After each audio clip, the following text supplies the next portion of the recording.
My name is Ryan Weiss.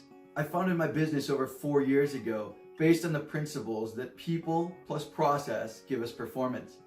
But the thing that I also came to learn and observe is that purpose was absolutely just as important. I'm reminded of a story I heard years ago about two stonecutters who'd been working in the hot sun all day. They were sweating. And someone came by and asked the first stonecutter. They said, "What are you doing?" The first stonecutter looked up. He was sweaty. He was irritated for being disrupted. And he said, "What's it look like I'm doing? I'm cutting stones."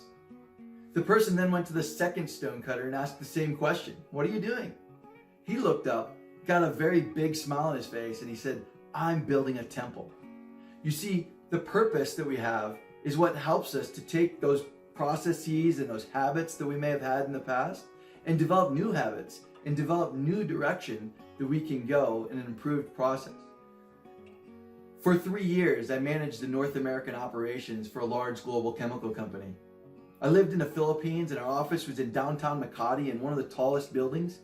And we had to worry about things like hurricanes and flooding due to poor infrastructure, earthquakes and volcanoes, and even disease. It was nothing like the COVID-19 that we're seeing today, but when we lived there, I actually got the mumps, even though I had been vaccinated as a child. There were times when I would have to go into the office and I would go around and ask every single person on my team how they were doing and if they had a dry place to sleep at night. I did it because I cared.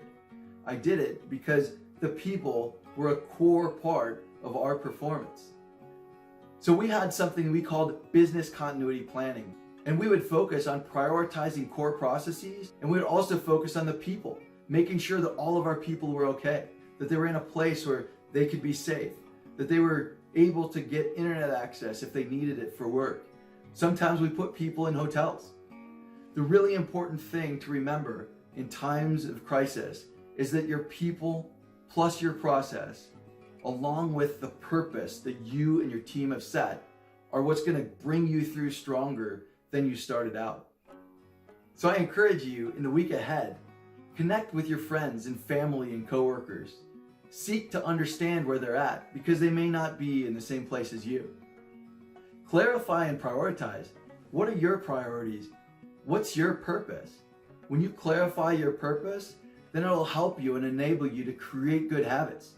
Whether those are physical, personal, professional, spiritual, I encourage you in a week ahead to grasp onto those things. We'll talk more in future sessions about a framework you can use to move through crisis management.